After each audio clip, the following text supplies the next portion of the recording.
大家好，我是娟子，今天给大家分享一个手抓饼的做法，外酥里软，特别的好吃。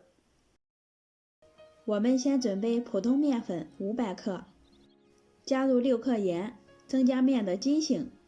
先把盐搅拌均匀，再倒入330毫升的温水，边加边搅拌。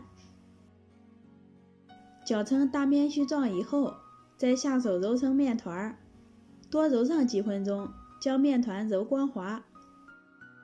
像这样稍软一些的面团，醒面30分钟。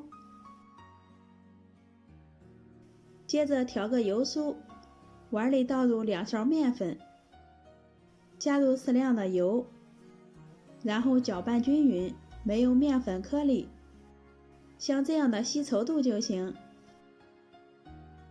这时面团也醒好啦，取出来不用揉，直接搓成长条状，再切成大小均匀的面剂子。拿一个面剂充分的揉圆，团成一个小馒头的形状。全部揉好以后，在面剂的表面都刷上一层油，锁住水分，盖上一层保鲜膜，密封醒面20分钟。时间到以后，拿出第一个做好的面剂，擀成一个长方形的薄面饼，看上去透明的状态就行了。接着刷上一层调好的油酥，涂抹均匀，然后掂起面皮，像折扇子一样对折起来，再捏住两头，轻轻地拉长，然后从一头边卷边拉伸，增加饼的层次。收口的小尾巴压扁，放在底部，一个生胚就做好啦。生胚全部做好之后，盖上保鲜膜，再松弛5分钟。松弛好的面剂用手压扁，擀成一个大圆饼。醒过之后，面剂一点也不会肥缩。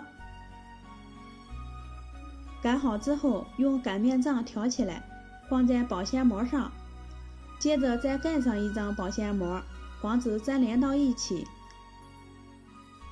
现在非常时期，不让出门，我们可以多做一些生胚，冻在冰箱里，早上吃的时候不需要解冻，直接上锅烙熟就可以了，简单又节省时间，还能吃得饱。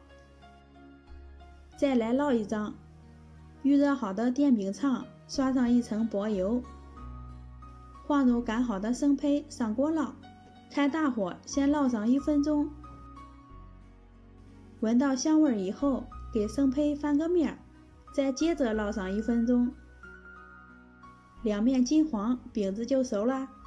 用筷子抖几下，层次也出来了，真的是外酥里软，里面的层次多，而且又很薄，我一顿都能吃2张。喜欢的朋友关注一下，我们下期见。